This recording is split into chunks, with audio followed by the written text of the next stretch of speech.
Salam sepak bola, teman-teman netizen atau warganet yang saya hormati semuanya.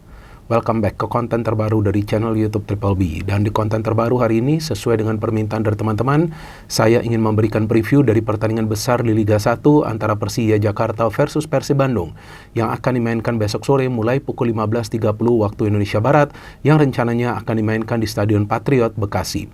Tentu ini adalah pertandingan yang penting bagi kedua tim karena bagi Persib Bandung jika mereka bisa mendapatkan 1 atau 3 poin tentu mereka akan tetap mempertahankan peluang mereka agar bisa kembali menjadi juara dari Liga 1.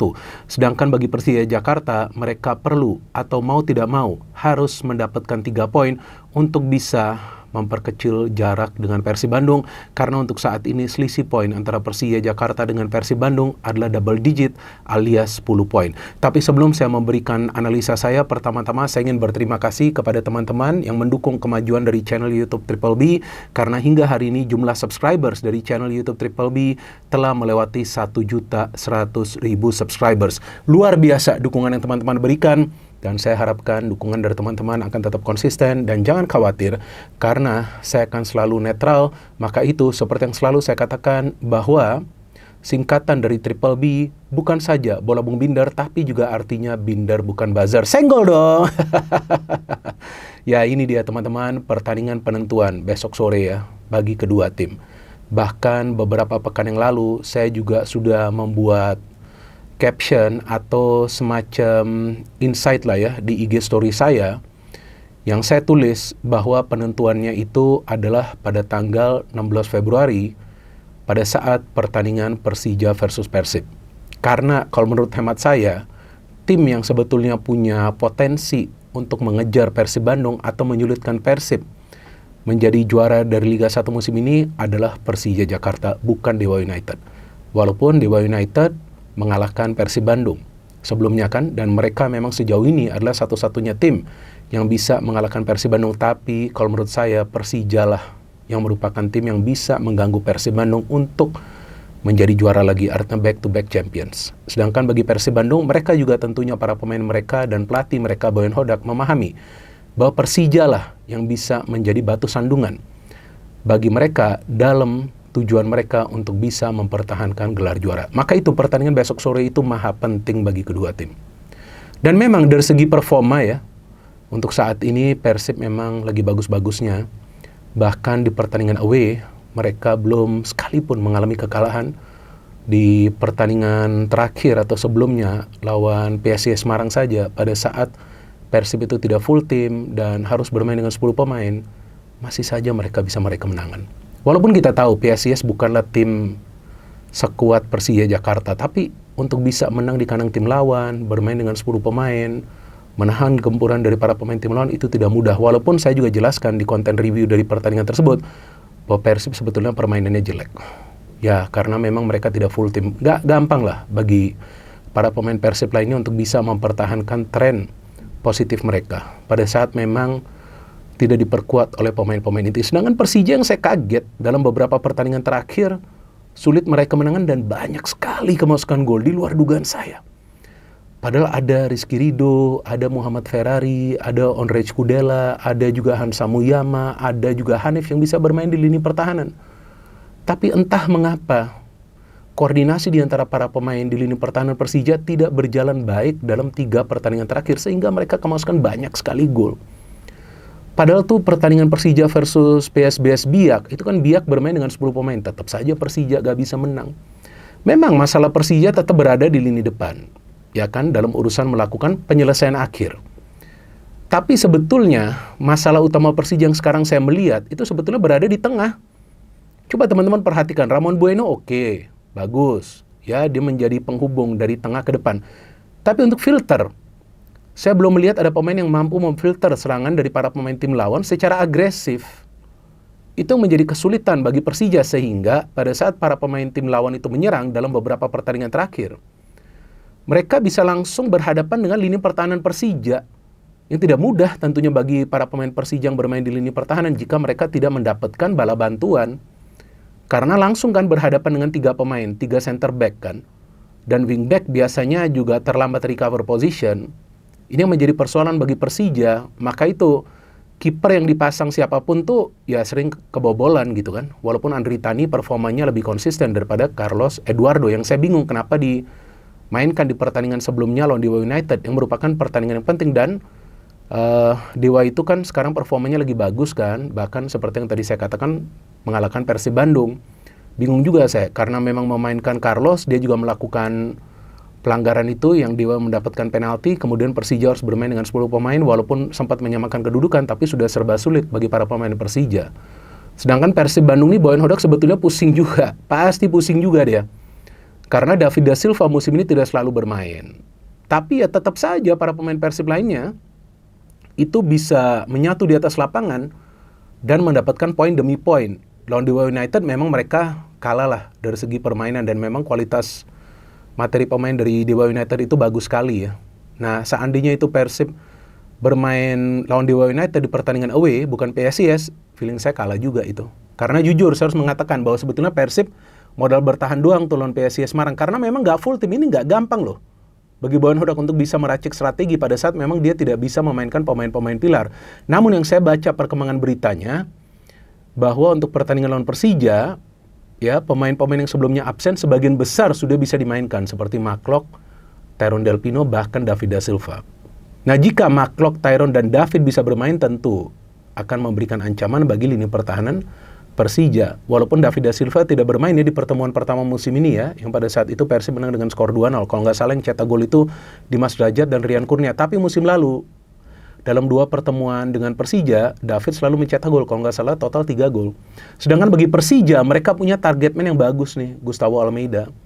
Memang luar biasa pemain ini.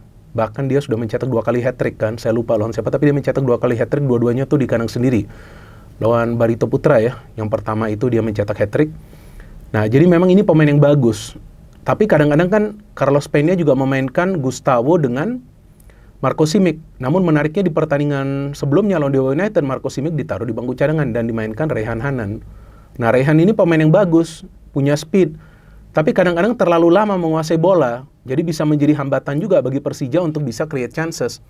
Nah, namun yang menjadi masalah sekarang yang saya baca beritanya, bahwa Rio Fahmi ini tidak bisa dimainkan, ya, karena mendapatkan akumulasi kartu kuning. Dia mendapatkan kartu kuning lawan Dewa United kan, dia mendapatkan kartu kuning. Nah, ini bisa menjadi masalah bagi Persija, karena yang bisa bermain di kanan itu selain Raka adalah Witan, tapi Witan performanya kan musim ini tidak begitu bagus ya.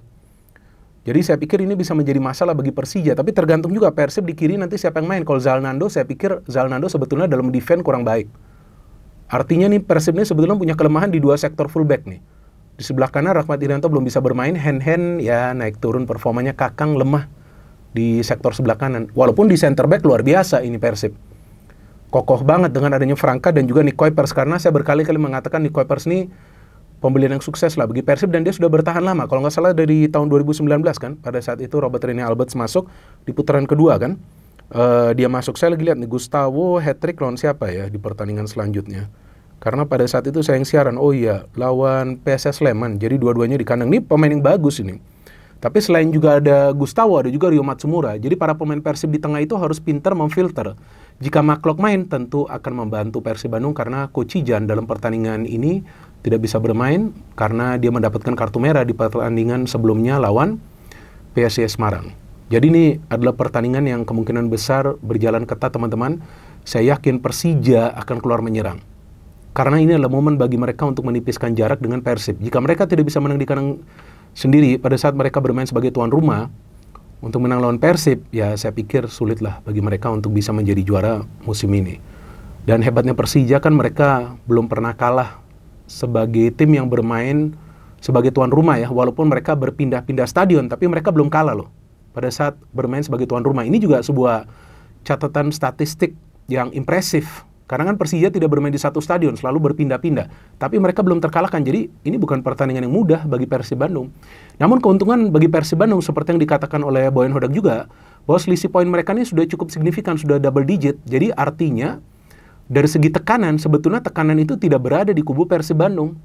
Karena selisih poin mereka sudah jauh, 10. Sebaliknya bagi Persija, mereka perlu meraih kemenangan. Karena dalam beberapa pertandingan terakhir itu mereka gagal meraih kemenangan, sehingga selisih poinnya terus menjauh dari Persib.